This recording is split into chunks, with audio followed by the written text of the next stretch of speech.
mobilize the young people of this country. That young people went to the streets last year.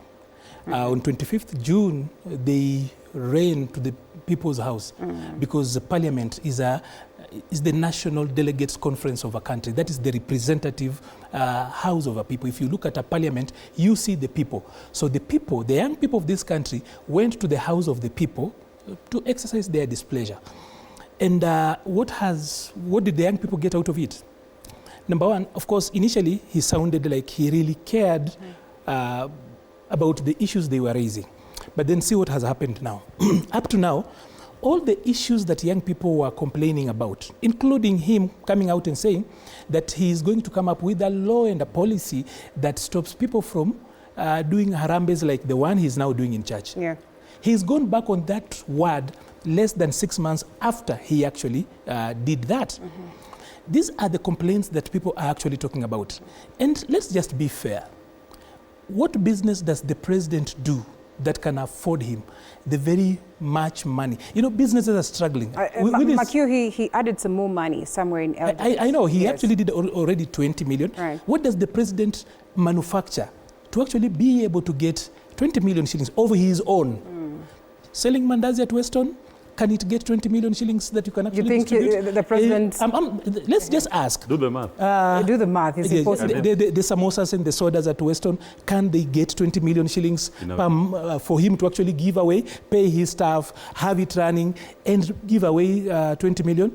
Let's talk about the chicken, probably the one he's actually keeping in Sugoi. How many chicken? I eat chicken. I am a KFC junkie. How many of those chicken in Sugoi does he produce?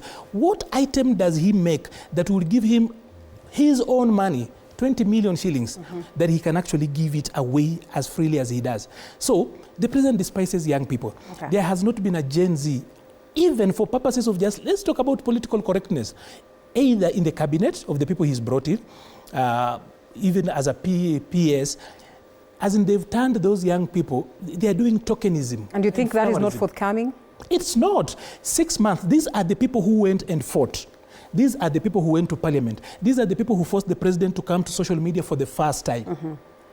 But there has been nothing. He's gone back on everything. He's brought back to the office the same people, for example, people who are working around with opulence that was causing this anger. He's brought them back to government.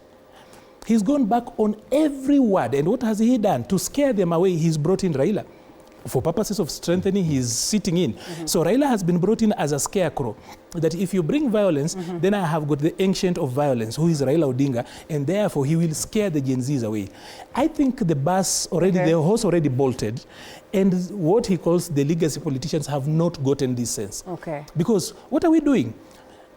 You go to a church, young people protest, and even just a little bit of being, and he said, sometimes I think in November or December, said that he has learned the hard way, that listening to the people is a full-time job. The same person that told us that listening to the people is a full-time job, the other day turned out and told us, if you do not have a PhD, you can't tell me anything. Interesting. There you go. Honorable Senkok, there are county assemblies, or perhaps there are wards,